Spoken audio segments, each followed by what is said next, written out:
Hello everybody, welcome back to another Conversations with Projektor. Today we start with the topic, I don't watch tutorials.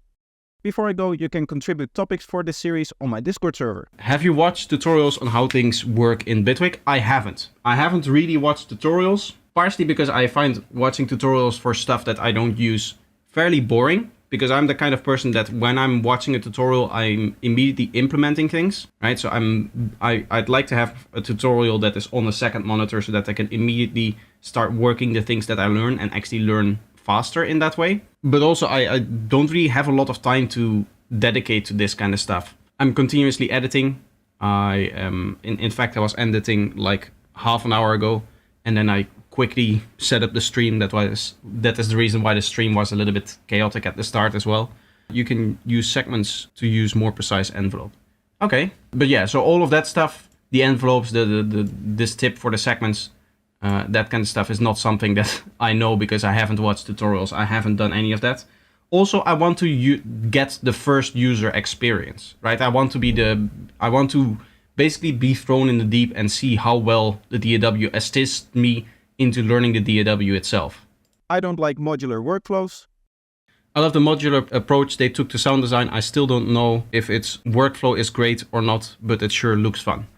When it comes to this modular stuff, my opinion is that I feel like this is the kind of thing that you can spend hours on without actually writing any music, right? You can try to make the best possible bass patch in this over and over and over again, because there's so much stuff in here. There's so many different little things that may influence the way that like the sound that you're creating work. And that is really cool, but it's not really productive, if that makes sense. And I'm looking for a way that I can write the music that I want to write the quickest. And I don't know if Bitwig allows you to do that. Yeah, you can get stuck tweaking things for sure. Yeah, at the end of the day, that's not what you want. You want to be writing actual music that sounds good, not spending hours and hours of time on a patch that you may end up not even using or something like that. It has happened to me before where I just dove into a patch head first. I guess like VCV rack, that those kind of things, they tend to do that for me. I go into it and I'm doing all of this cool stuff, but I end up not using the patch because it's not really the sound that I had in mind. I used to draw. Draw with Projektor series when? I do have drawing paper here, but my drawing actually sucks. I have some actual drawing, like good drawing paper, the Italian branded drawing paper stuff. But I'm not very good at drawing. I used to doodle all the time back when I was a kid. I haven't done that in a long time. I don't know why I stopped, to be honest. It is something that I want to maybe get back into, doing other forms of art as well. But right now I have so little time to do that. I would need to get significantly more income so that I can hire an editor that can do all of the editing for me that I need to do on a daily basis. And then I would be able to take time off to do stuff like drawing. Otherwise, yeah, there's no point. I'm not going to end up drawing anything. Hiring an editor. I initially said when I started on this Bitwig testing journey in the last stream that I wanted to do one Bitwig test stream a week, but that's not really going to be feasible because I just have a lot of other things that I could do. The amount of things that I would be able to do if it made financial sense for me to hire an editor would be crazy. I would be streaming every day if I could do that, but it doesn't, and it never will. Something really crazy has to happen for my type of content, for my niche, to blow up to a point where I can consider having other people edit my stuff. My thoughts on reaction videos. I'm not a fan of reaction videos unless they add context to it. I'm not a fan of reaction videos because when it comes to a reaction video, the format is wrong. You can always make better, more informed videos by not giving your first initial reaction to it, but by taking the video, analyzing it, and then responding to it in a filmed manner. Even somebody like, I guess, Asmongold, who people say like he reacts very well in the sense that he pauses a lot and then speaks for a long time, which apparently means that he's, adding to the work or whatever. The problem with that is that he speaks a lot about stuff that is about to be explained in the video. So he has a lot of questions about stuff that if he had watched the whole video, and if it wasn't his first reaction to a video, he would have spoken about. I'd rather watch the original content. And yeah, of course. You always want to watch you should always want to watch the original content. In fact, you're only watching a reaction for the original content because some reactors just stand up and walk away. They just leave. Sometimes you see that. You see a clip of a video playing on YouTube and there's just an empty chair in a camera somewhere. Like, could you imagine if I just did this and left Bitwig playing?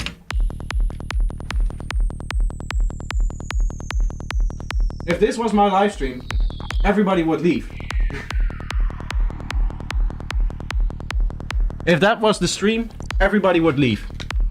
But they just do it because they have somebody else's content that they can put up there. Somebody else's well-edited, well-informed video that they spend months making. And they just play that on their stream. It's just stealing, yeah.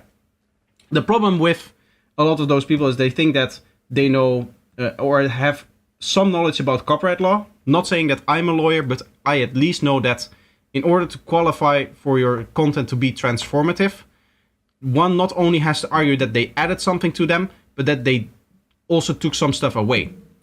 What that means is that if you play the whole video, somebody can say like, I have watched the whole video on that person's stream. If I go into Davy's channel here and I go to videos and I click this video here, after that video plays, you can say I have seen this video, this Planet D16456Y video.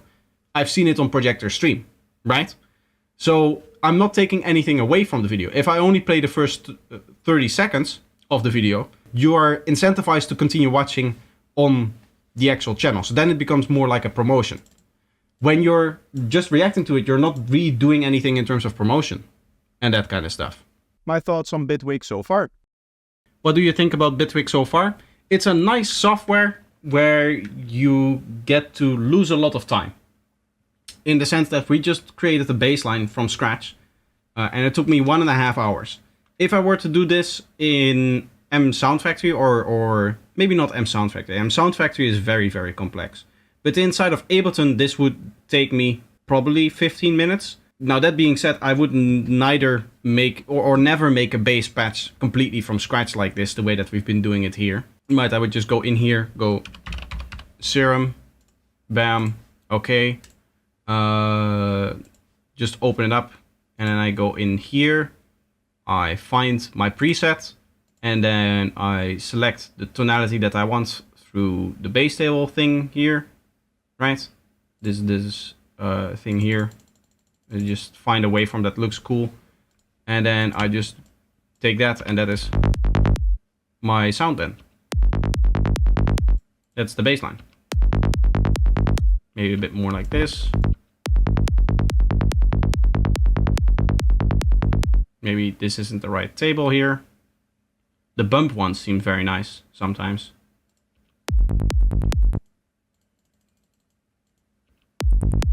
Sometimes you get a very lasery one, which is not what you want. See, we have the 100. If we go to -100, that should probably be better. Yeah. So this took me 30 seconds. So that's something that I can always do. That being said, I think from what I can tell, it feels a little bit slower than Ableton just to write stuff. People don't know, I guess, how quickly Ableton really is when it comes to, I guess, like actually sitting down and writing music, right? It is very, very cool that you can do stuff in the grid like this, what we've done this afternoon up until this point. But this will never happen in an actual writing process. And if you are doing this in an actual writing process, then you're not really writing. If you're spending 1.5 hours at the start of a production just working on the kick and bass, you have massive issues. Because then you're never going to get all of your creative ideas out there. Because you're spending a lot of time on the things that really don't matter.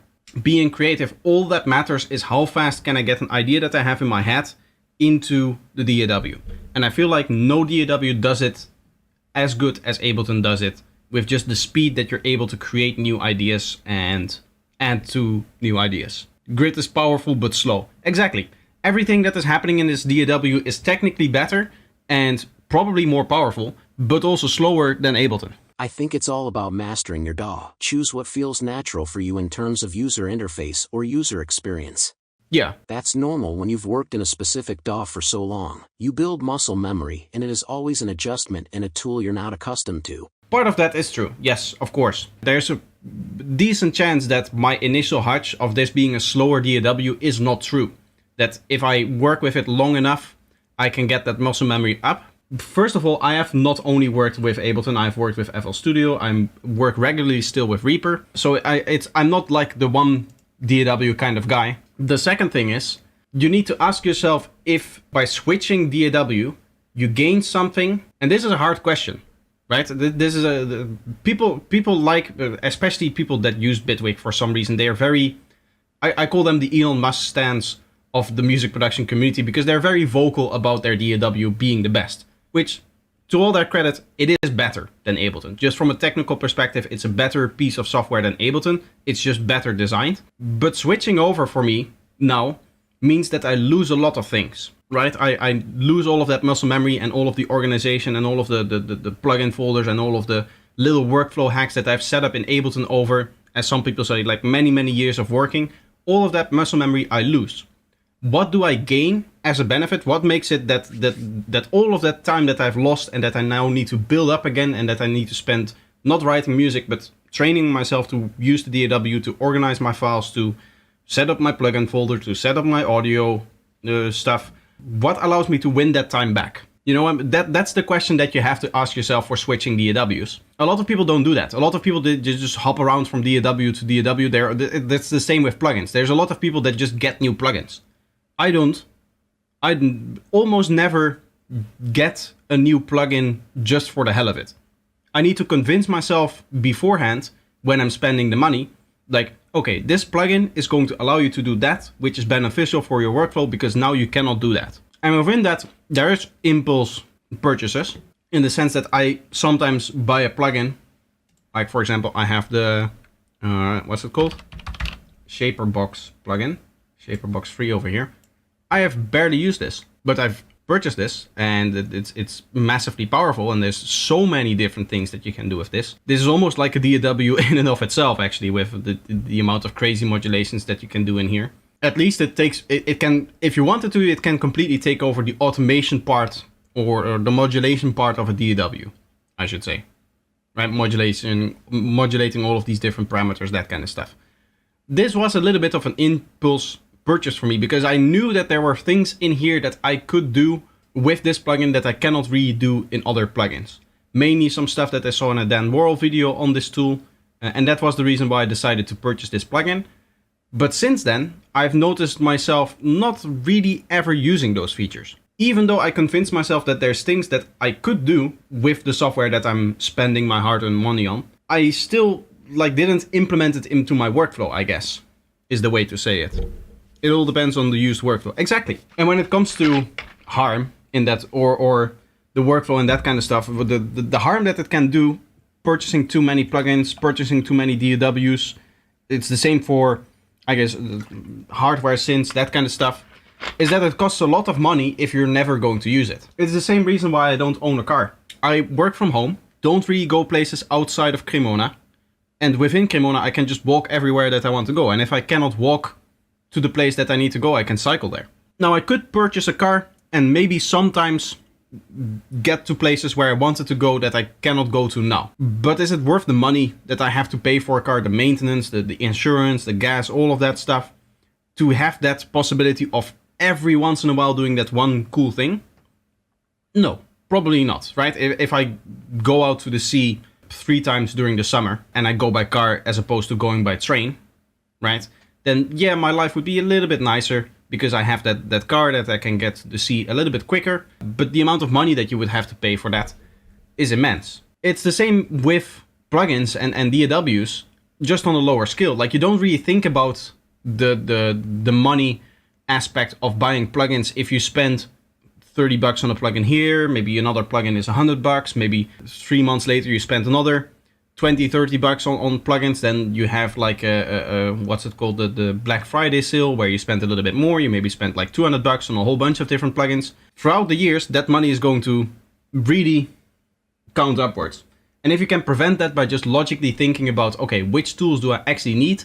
Which plugins are the ones that I'm actually going to purchase and then start using in my day-to-day life, and only purchase those, then that's a great benefit. Then you can save yourself a lot of money, and you can save yourself a lot of time and frustration trying to learn plugins that you're never going to use. And in this case, when it comes to Bitwig, I like it. I like its system. I am just not convinced yet that there is a tangible benefit for me making the switch and spending all of that time trying to learn a new DAW, when, to be honest, I am perfectly happy with Ableton. The only reason why I'm doing this is because so many people recommend Bitwig to me over the years. And that's just because the people that own Bitwig, as I said, they are fairly vocal about the superiority of their DAW.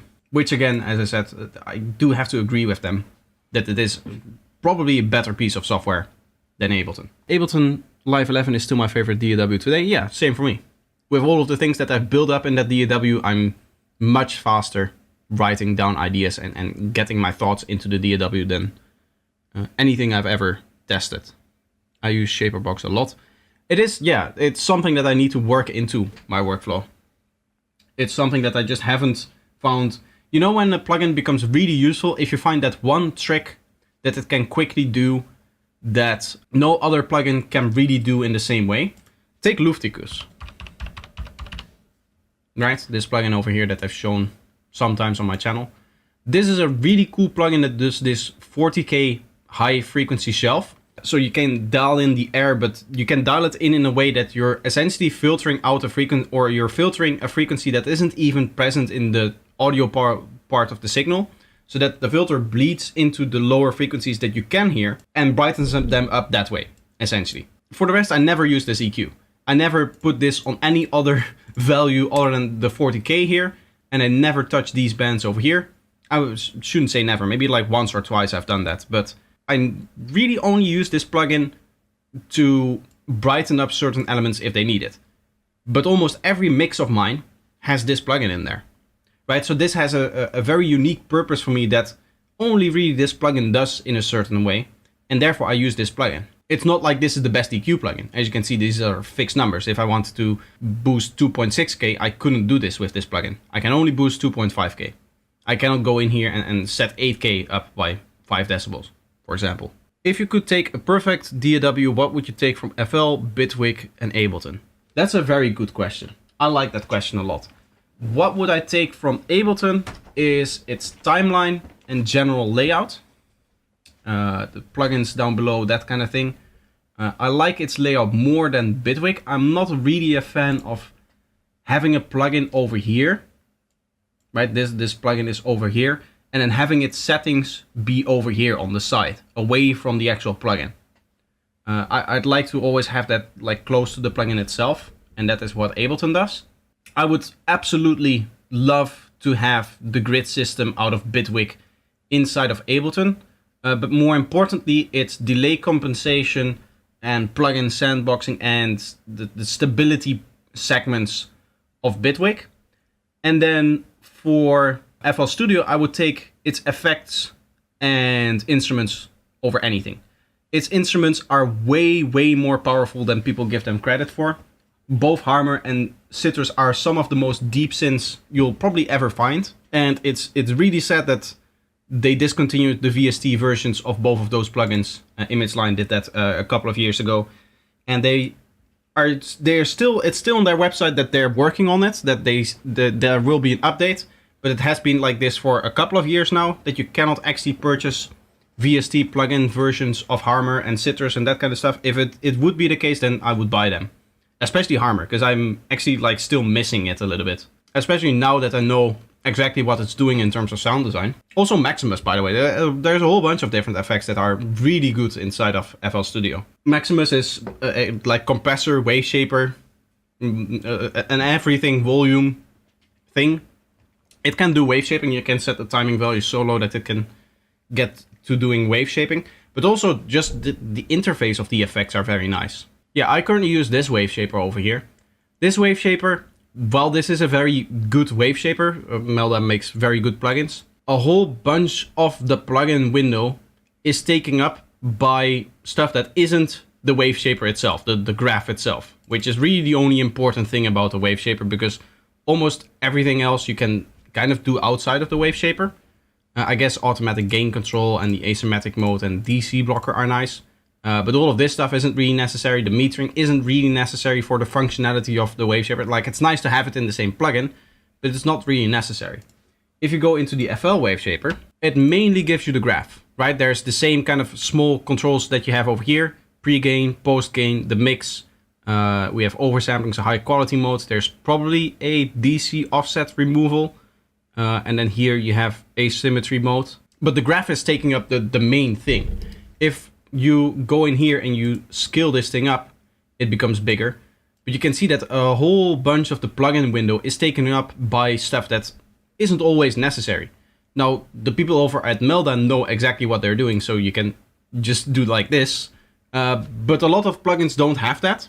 And especially like DAW, I guess this isn't a good example. The EQ isn't a great example. But when it comes to, I guess the way that I should say it is, it feels like the effect UIs and the instrument UIs are better designed inside of FL Studio. And the reason for that, I think, has to do with the fact that both in Ableton and in Bitwig, they have to conform to this standard of being in here. For one, I kind of like that they're in there because you're fast, you're not opening windows constantly. But on the other side, I don't really like it because it means that the design is very limited. Like, it feels like the fruity stuff, the fruity effects and even plugins, as I said, Maximus is the one that comes to mind. It's just a little bit better designed because of the I guess the window that it's allowed to use, that kind of stuff. So really, if I wanted to make the perfect DAW and I wanted to take the combination of the three, what I would probably do is kind of have like, in the same way that you have a full screen over here or a button over here to pop out the interface and then you have more options and stuff like that. Not necessarily to have it pop out and take up this region over here, but for it to actually open up like a plugin like this. You still are going to have like some of the controls over here, say for the EQ. But if you want, you can just pop out the EQ window and then you have it as something that you can move around and that you can edit. And then you get like the full interface where you can make all of the edits that you want. UI design is an art and so many get it wrong.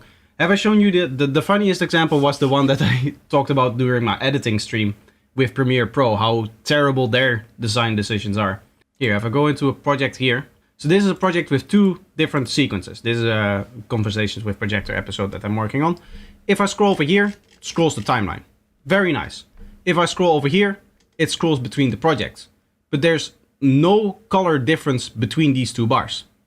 So anytime you're like trying to scroll and you want to scroll up here, say that you're zoomed in a lot, right? You're up here and you're quickly just going, oh, I need to scroll. There's a good chance that you go up here and that you scroll to a different project. So this is the kind of design that they're competing with. This is the kind of design that you're going to get from other types of software. Premiere Pro, to be honest, is a particularly bad design that they have.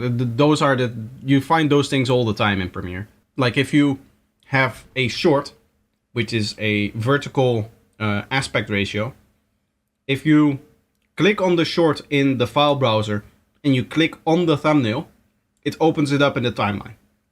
If you click on the short and you click right next to the thumbnail, you accidentally misclick and you click right next to the thumbnail and not actually on the thumbnail itself, then it opens up a file replacement thing. So you can click on what you essentially think is the same thing, right? I just click on this object to open it up in my timeline. And then suddenly a window pops up that actually doesn't do the thing that you want to do, and it gets in the way of what you're actually trying to accomplish.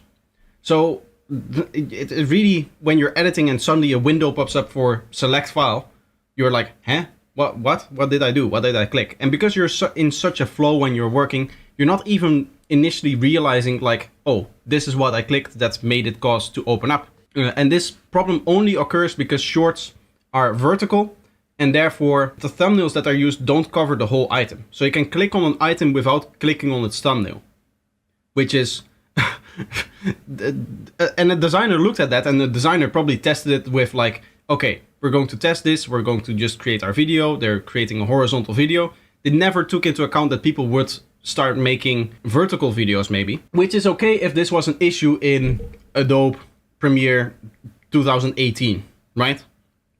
then it's like, oh, nobody's creating shorts. A few people are creating some stuff for Instagram, and there's this thing going on that it's called TikTok. It's starting to grow a little bit in China, whatever. We'll keep an eye on it.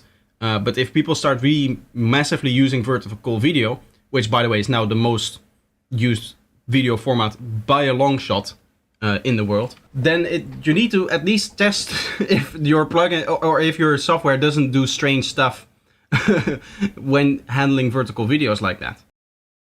That's going to be it for today. I hope that you enjoyed this one. Let me know if you did by leaving a like and make sure that you're subscribed. And I hope to see you in the next one. Bye bye.